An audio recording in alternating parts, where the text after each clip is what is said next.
ગુજરાત સરકારનો સ્પષ્ટ સંદેશ,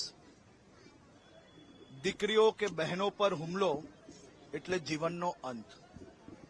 આટકોટની 6 વર્ષની માસૂમ દીકરી જોડે દુષ્કર્મની ઘટનાને આજે 40મા દિવસ પર ગુનેગારને ફાંસીની સજા અપાવવામાં ગુજરાત સરકારને સફળતા પ્રાપ્ત થઈ છે। હું રાજકોટ ગ્રામ્ય પોલીસ, સૌ વકીલો અને ન્યાયતંત્રનો ખૂબ ખૂબ આભારી છું। આ જ પ્રકારે ગુજરાત સરકાર દ્વારા ભૂપેન્દ્રભાઈ પટેલના માર્ગદર્શનમાં 100 દિવસની અંદર અનેક દુષ્કર્મના કિસ્સાઓમાં ફાંસીની સજા અને આજીવન કેદની સજા અપાવવામાં સફળતા પ્રાપ્ત થઈ છે। આ પ્રકારના ગુનાઓમાં ગુજરાત સરકાર ખૂબ જ ગંભીરતાથી ડે ટુ ડે કામગીરી કરી રહી છે।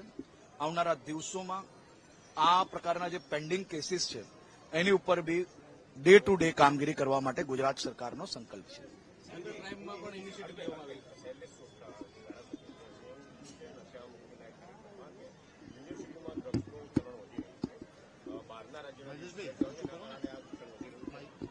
હમણાં આજે જે દીકરીને ન્યાય મળ્યો છે, આ ન્યાય માત્ર એક દીકરી કે દીકરીના પરિવાર પૂરતો નથી।